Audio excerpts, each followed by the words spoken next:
சுதா சிருஷ்டிக்கு என்ன நினைக்கிறேன். இன்றைக்கி என்ன பார்க்கலாங்களா? வாங்க பார்க்கலாம். இன்றைக்கி பச்சை புளி ரசம் வாங்க எப்படி செய்யணும்னு பார்க்கலாம். புளியை நல்லா ஃபஸ்ட்டு கரைச்சிக்கலாம்.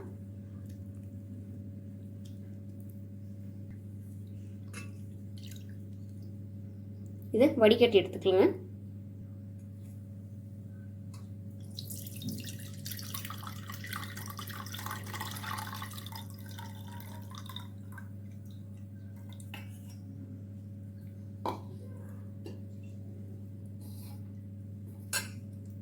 இன்னும் கொஞ்சம் தண்ணி ஊற்றி கரைச்சிக்கலாம். உங்களுக்கு எவ்வளோ ரசம் தேவையோ அவ்வளோ தண்ணி சேர்த்துக்கலாம். இதையும் நல்லா வடிகட்டி எடுத்துக்கலாங்க.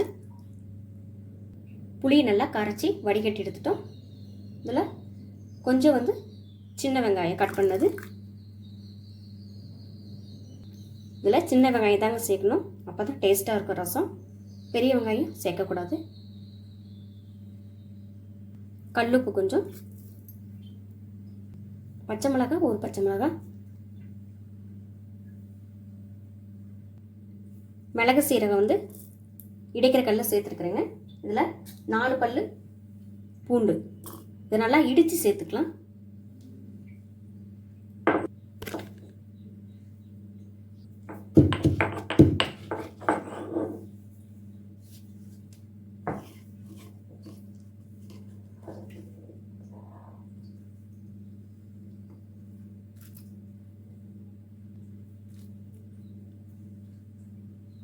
நல்லா சேர்த்தாச்சுங்க.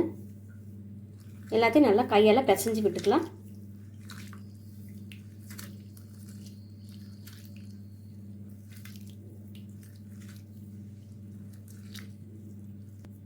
இதோட கருவேப்பிலை கொஞ்சம் சேர்த்துக்கலாம். உங்களால் எவ்வளோ முடியுமோ நல்லா கையால் பிசைஞ்சு விட்டுக்குங்க.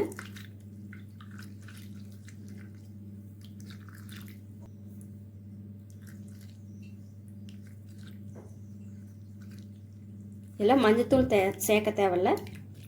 ஏன்னா நம்ம கொதிக்க வைக்கிற மாதிரி இருந்தால் மட்டும்தான் மஞ்சத்தூள் சேர்க்கணும். பச்சை புளி ரசத்துக்கு மஞ்சத்தூள் தேவையில்லைங்க.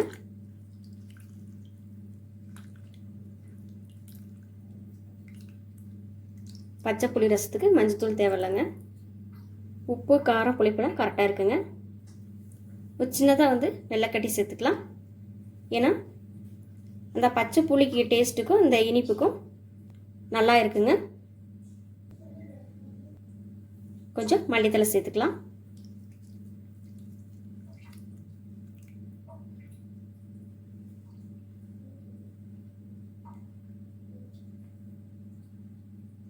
இந்த ரசத்துக்கு நான் சேர்த்த அளவு அளவாக இருக்குங்க.